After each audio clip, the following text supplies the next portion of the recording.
million people were displaced. Between 500,000 and a million people were killed.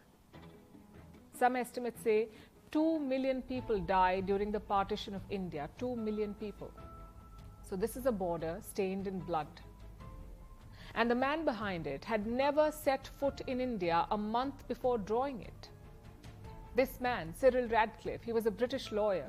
He arrived in India with zero prior knowledge of the subcontinent's geography, demographics, or politics. Yet he was given a deadline, 5 weeks to divide India and Pakistan. So you can imagine what he did and how. A lot of it was just guesswork, random and arbitrary. Take Lahore, for example. Radcliffe was about to include Lahore in India. That's because the city had mostly Hindus and Sikhs. So demographically, it made sense to club it with India. But in the end, he gave it to Pakistan. Do you know why? Because Pakistan had no other major city to work with. Imagine that, the logic or the lack of it that decided the future of millions of people. But then again, what else would you expect from British colonizers? Radcliffe had 5 weeks. We've had a lifetime to learn about our country. So here's the next question. How many states does India have? No, the answer is not 29. India has 28 states and 8 union territories. And one of our states is younger than Instagram. Instagram launched in 2010. Telangana became a state in 2014. Next question. Which state has India's longest coastline? Most people would say Tamil Nadu or Maharashtra. I'm afraid they're wrong. The right answer is Gujarat. It accounts for nearly 24% of India's total coastline. Now let's look at some national symbols, like the Ashok Stamp. You see it every day on every banknote. How many lines does it have? The common answer is 3. The correct answer is 4. 4 lines facing 4 different directions. But you see only 3, and that's by design. The 4th one is not missing. It is hidden behind the others. These lines symbolize power, courage, pride, and confidence. Which brings us to the national anthem.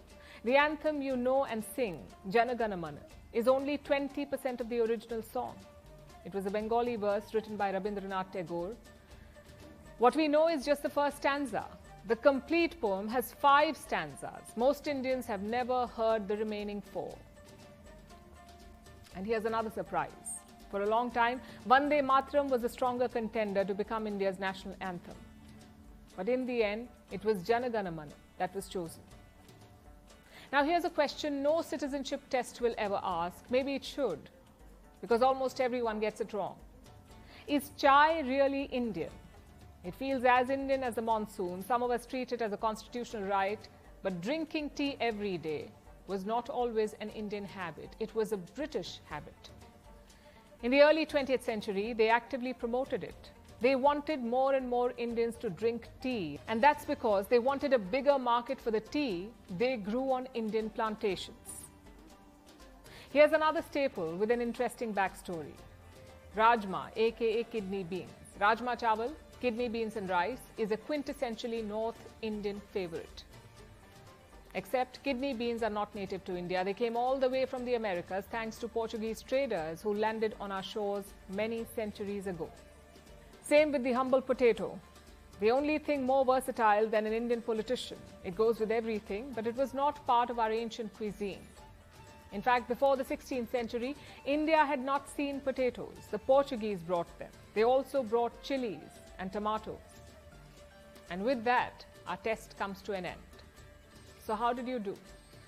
If you got every answer right, well, congratulations. If not, welcome to the club. Because chances are, a lot of us learned something new today.